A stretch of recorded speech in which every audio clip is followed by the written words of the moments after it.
Can you break down a little bit what a business logic attack really is and why it's so hard to defend it? We've got embedded attacks, which I think something that most people are familiar with to a certain degree.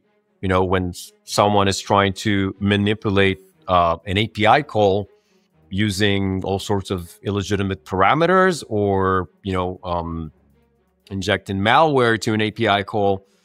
And basically that would be an embedded attack. So the API call is actually is bad, right? And we don't want it. So now on the other hand, we've got business logic attack that everyone is talking about. The latest OWASP top 10 for API vulnerabilities that came out at the end of 2023. What are some of the initial steps that companies can do to gain better control over their API environments?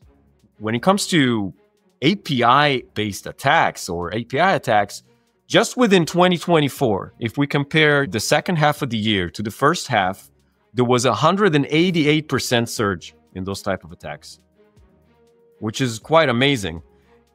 And it also makes sense in a way because if you think about how applications are built today, most applications today are not only, web server based.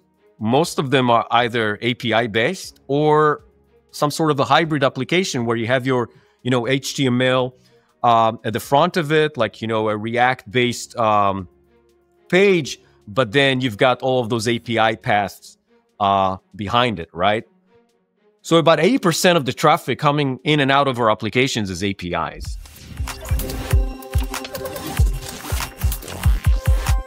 Welcome to the Security Strategist Podcast, where we have a weekly conversation with people impacting enterprise technology landscape. My name is Chris Steffen. I'm the VP of Research for Information Security with Enterprise Management Associates. And today I'm working with EM360 to talk to my friends at Radware. We're speaking with Yuri Darot, the Senior Product Marketing Manager at Radware, about business API protection, specifically on the critical challenges and solutions surrounding business logic attacks. Today, we'll talk about these attacks and exploit the core logic of applications and what organizations can do to stay ahead of these increasingly sophisticated threats. A lot of words. We're going to talk about APIs and have a good conversation. I can tell you already that Yuri and I have already had a bit of a conversation about this, and we should have just recorded that. But here we are. Why don't we start with Yuri? Give me a quick introduction and a little bit about your background. Sure. So first of all, Chris, it's great seeing you again, and happy to do this podcast. I hope everyone will find this interesting, intriguing. I've been with Radware for a few good years now. I'm a senior product marketing manager here in charge of our application protection solutions, working closely on one hand with our R&D and product management teams, and on the other hand with all of our sales teams, as well as, communicating with analysts and such as yourself and so on and so forth in a nutshell. Yeah, no, that's great. I have been talking about API security, as you know. I've been talking about API security for a long, long time. Done a lot of primary research on it. And it's particularly concerning to me because it's one of those things that I feel that people are literally head in the sand about. They just don't pay attention to it because it isn't front and center. And it, quite bluntly, it's not sexy. It's not something that you're seeing a lot of headlines about.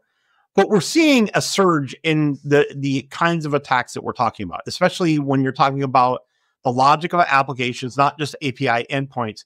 Can you break down a little bit what a business logic attack really is and why it's so hard to defend it compared to other API kind of vulnerabilities? I think that in order to explain this, maybe we should take a step back and talk a little bit about, I would say, well, it's kind of rough, but I would like to divide it to two types of, API attacks, right? Mainly.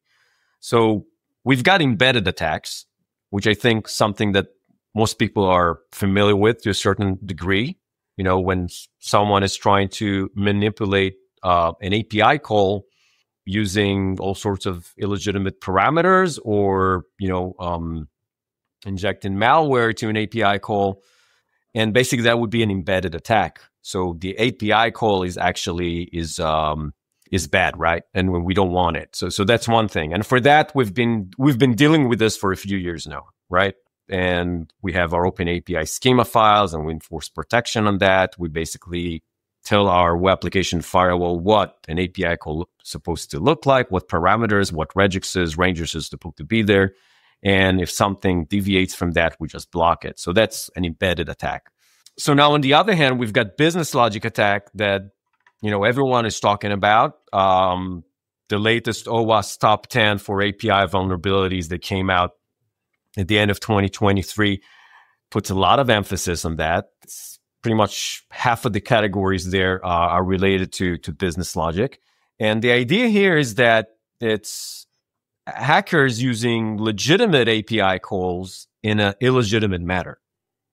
So if you don't have the proper understanding and tools, those attacks can really go under the radar because those are completely legitimate API calls. They're just taking advantage and abusing the business logic of your application or the sequences in which API calls occur in order to obtain their goal, be it, get a hold of certain tokens or account takeovers or manipulate some information on your website, abuse, pricing, carding, change, coupons, things like that. To begin with, that's how we differentiate two types of attacks. And for those things, you need it's like two parts of the same solution that you would need in order to protect against that. And yeah, that makes a ton of sense. Yep, absolutely. I know that one of the things that and you and I have talked about, and I talk about more generally, is the fact that people think that they know everything that there is to know about the APIs that they have in their environment, when in reality is they don't really know much at all. In fact, sometimes not even 50% of their APIs are documented, and almost all of them are depreciated to one form or another. I am concerned about that. I know that you're concerned about that. I know many organizations struggle with that API visibility and documentation. How does that lack of understanding contribute to the success of business logic attacks? And I think it's obvious, but let's talk about that a little bit. And what are some of the initial steps that companies can do to gain better control over their API environments? So that's a very good point. And also going back to something you said at the beginning of the conversation about, how not everyone is aware of what's going on with APIs, or not everyone are concerned enough about that. So I can share with you a little bit of the statistics that we have from our end. And we just released a threat intelligence report, reviewing the 2024, the year we just had, and some interesting stuff in there. So for instance, when it comes to, API-based attacks or API attacks, just within 2024, if we compare, the second half of the year to the first half, there was 188% surge in those type of attacks, which is quite amazing. And it also makes sense in a way, because if you think about how applications are built today, most applications today are not only, web server based. Most of them are either API based or some sort of a hybrid application where you have your, HTML at the front of it, like, a React based page, but then you've got all of those API paths behind it, right? So about 80% of the traffic coming in and out of our applications is APIs. So then going back to your question, visibility is the first step in protecting your APIs and knowing what you need to protect. And there is an inherited problem here because of the silos we have between, SecOps and DevOps, where usually DevOps teams are in charge of developing applications, updating them, creating all of those APIs, third-party APIs. They're also in charge of documenting them, which they don't always do a good job with documenting them, or they don't document them properly. And then the people in charge of security, they don't know exactly what to protect. So in an ideal world, if you would have someone documenting all of your APIs, including all of those third-party APIs, including deprecated APIs in your system, shadow APIs, so you know about all the APIs you have, and you can create an open API schema file that is very detailed with everything you need. So there shouldn't be any problem. You just, you can upload that to your security solution, your web application firewall, and then you protect it. But then the problem starts is that that's not the reality we're in, right? We're not even close, right? I mean, that's another fundamental problem, is that we're not even close. We haven't even talked about AI. And when you start talking about, all of the different calls that APIs use through an agentic AI solution that are really undocumented or unknown. And you think that, just to your point, when you think that you know them all, in walks AI and you realize that you don't even know anything. And so again, I love talking about visibility and documentation of APIs, because no matter how good you think you are, the reality is that you're missing some, and quite possibly you're missing the ones that are basically exposing the keys to the kingdom. For sure. And that's why, what we see is like with our customers, that, that they're all going for API discovery solutions, because they understand that no human can manually follow up with all the dynamic changes happening to their application. Some of the organizations that we cater to, they have hundreds and even thousands of applications that are being updated on a weekly and even daily basis. So think about the amount of APIs in there to document it, and it's not possible. So you definitely you need to go for solutions that can discover all of this API matrix for you and keep it up to date. Because without it, like you said, you're lost. So the first step in any type of security is to know what to protect. And once you know what to protect, then we can start talking about, okay, how you go about protecting it. What's in there that needs protection? But visibility is the Achilles heel of many, CISOs and SecOps teams, but once they have the visibility, they also get control with it. So you can't have control without visibility. Yeah, I totally agree with that. And I would go so far to say that if you are a practitioner listening to this podcast, keep in mind that at the end of the day, your decision makers, your leadership, is not looking to the boxes and wires to solve the problem. They want to understand what the problem is. And if you cannot give them visibility as to the problem, then you're not going to get priority and funding for that particular project. So taking and showing and giving your leadership some sense of how complicated the problem is, and just with a basic napkin diagram as to how many APIs could potentially be in your environment, and how many of those are not documented, and how many you don't have visibility to, and therefore how many are not being protected, and how many have the potential of exposing, PII or intellectual property or whatever have you. I think it's really critical. We talked a little bit about AI, and I wanted to go back to that a little bit, not so much realizing how much AI is out there, but the fact that the attackers are actually using AI to map application behavior. How are these application-driven tactics changing API security? And give me a couple of examples on how they're being used to exploit some business logic. Before we talk about AI, it's important to understand that, when we talk about discovering all of your API endpoints, that's the first stage, right? This is what you need in order to stop all of those embedded attacks. Yeah, that's step one. Yeah. But step two, and that's kind of how I'm making the connection to your question about AI, is that in order to protect against business logic attack, and again, just to define business logic again, business logic is basically the logic of how your application behaves under the hood. What happens when a customer performs a certain action or click on a certain button? What APIs are being sent and where to?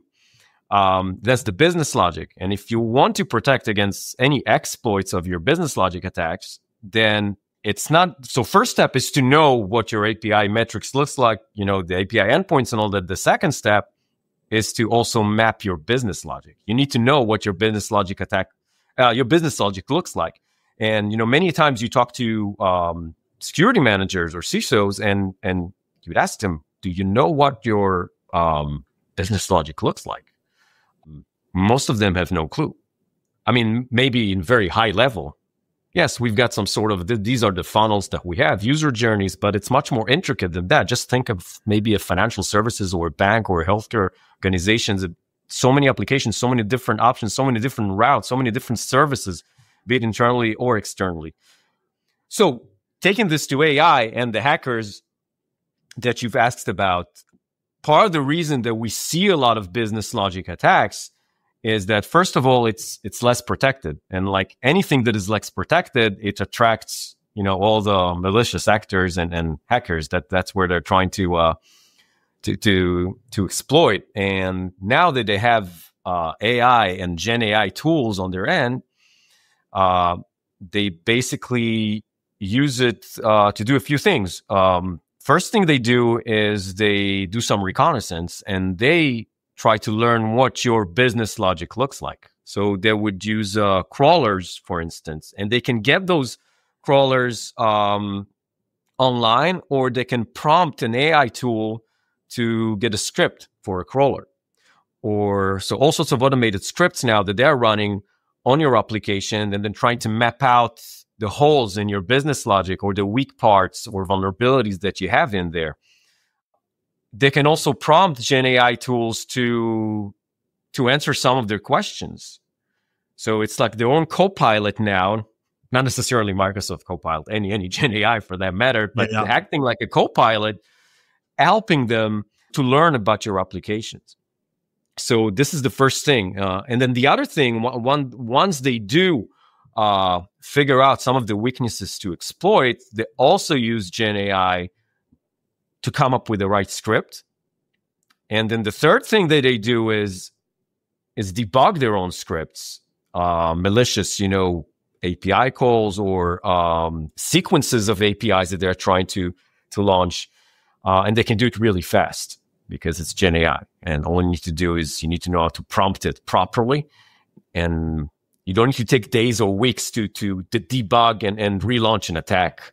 You do it in a matter of, minutes or even seconds. So at the very high level, I think that those 3 points is kind of how AI is being leveraged by hackers. And we see it, ever since the introduction of Gen AI. I think it was the end of 2022, right? Or 23? 23. Yeah. 23. Yeah. So we've seen a big surge in those type of attacks. Also in the type of, never seen before type of attacks or zero-day attacks, where it basically requires more, behavioral approach into security. I don't want this to be AI all the time because everybody's talking about AI, but it is relevant, and it's new, but it's getting old. Yeah, and I wanted to wrap up the AI conversation specifically by talking a little bit about the topic that I originally brought up, which was when you think about generative AI and how AI is being integrated with all the different applications. Those API interactions are dramatically increasing. There's just no other way around that. What do you see is the trend to further compounding the challenges of API security when you're talking about Gen AI? And what measures should an organization be taking with that? And then we'll stop talking about AI for a minute. So with regards to AI, our approach is that you need AI to fight AI. I've mentioned before that when it comes to mapping your API endpoints, you cannot just rely on manual work. You need tools that can do it automatically for you. Same thing with battling business logic attacks on your applications, because the business logic is so intricate. And in order to be able to map your own business logic, and it's something that you need to do continuously because it keeps changing and evolving all the time, in order to create those baselines. Yeah, I'm going to interrupt you because that is an important point that everybody needs to take away from this podcast, is that this is not a one and done solution. This is not a one and done project. It is something that is constantly changing. Just like when you talk about data, when you talk about really anything, you don't want to take and have a snapshot in time. Your business logic that you are trying to protect changes by the minute, by the hour, by the day, for sure, certainly by the week, by the month. And so your applications and your protection and your strategy needs to adapt to be able to take and deal with those particular changes. I didn't mean to interrupt, but that's one of those things that We absolutely need to make certain to reinforce that point. That's for sure a great reason to interrupt. I mean, that's one of the most. I think that's going to be one of the main takeaways for listeners or viewers to take from this podcast. So yeah, the business logic of your applications, it keeps changing and evolving all the time. And so in order to keep track with it and map it and then obviously create those baselines of what is considered a healthy behavior, business logic behavior. What's a healthy sequence of API calls, right? For example, you need AI for that. It's just impossible. It's impossible to do it without AI. The amount of data that needs to be calculated is enormous. So for sure, something to be aware of. I absolutely agree. I mean, those tools, part of the problem that this whole topic in general has really kind of gone to the difficult side of dealing with, because the tools just weren't there, right? And so the changes with AI has helped a lot. The tools modernizing and infrastructure modernizing has actually helped. But still, a lot of these tools fall short, right? They don't really understand how to detect, anomalies from legitimate calls, legitimate APIs being used, right? And so it's hard to know what is a good call, what is a bad call. Talk to me a little bit about what are some of the key differences or approaches that are necessary to effectively identify and mitigate some of these kind of API attacks. You mentioned AI, and again, I don't want to be AI all the time. You're right on. I mean, without AI, it's very, very hard to process, a gazillion API calls every single day and try to parse which ones are good and which ones are bad. What else is out there to help us try to understand and mitigate these kinds of attacks? We've mentioned AI, and we're going to kind of put it aside, but AI is more, it's not, it's not the end. It's just a means to an end. And there are various, AI-based algorithms that are being used. So what I'm going to say right now is also related to AI, but I'm just going to tell you pretty much what you want your AI-based solution to do, right? So when it comes to protecting against business logic attacks, there are, I would say, two main things that you need to have in mind with regards to how you're going to protect against it, right? The first thing is context. So the solutions that you use need to be able to understand context, for instance, and then determine what's a healthy access pattern, and then what is an unusual access pattern, what transactions look like, and what is a suspicious or unusual transaction. What would be an anomaly in the volume or the value of a transaction? What would be an abnormal API call sequence, right? That may be just because many times it can be a sequence of legit AIs, but the sequence itself is illegitimate. So that would be one thing. You need to understand context. I'll give you a real world example, right? And this is one from my days as a chief architect. And a lot of finance people are going to agree with this one too, that are out there. Once a month at the end of every month, or once a quarter at the end of every quarter, finance people do weird things. Okay. And weird being, it's a necessary part of their job, but they're wrapping up a quarter, they're launching an application for the first time, they're parsing a particular database or spreadsheet for the first time, so on and so forth. Well, if you are a security nerd, all the bells and whistles go off, because for the first time in 90 days at the end of a quarter, something very abnormal is happening. Now, the finance people, that's normal. I mean, it's part of their job. They understand that's what they need to do. But if your AI, if your API detectors, if your security tools are not registering something is substantially different within your financial organization at the end of a month or at the end of a quarter compared to any other day, that's a problem. The reason that I mentioned that specifically is your AI should be acknowledging that there's weirdness going on. And then you should be there saying, oh, AI, it's okay, little buddy. It's going to be all right. This is our finance nerds. They're taking and doing their weirdness. And this is what is a normal activity. But if they aren't picking it up as being an abnormal activity, that's a problem. And that's a perfect example of a real world test that is happening in every organization at the end of every month, at the end of every quarter, and practically at the end of every year, where they're taking their quarterly, their monthly, their annual wrap up of finances.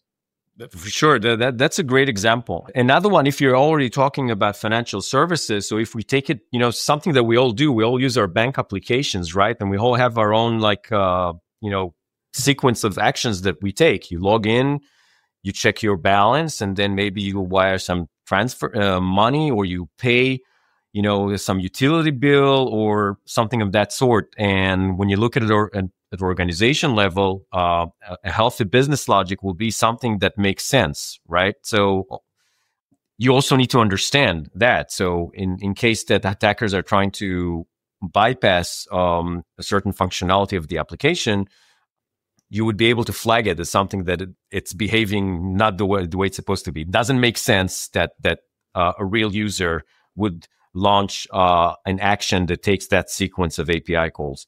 Another thing has to do with role management, right? All sorts of loopholes. So we see it with e-commerce websites where, attackers can try to stack promo codes or, to obtain some sort of an unauthorized, discount or escalate privileges.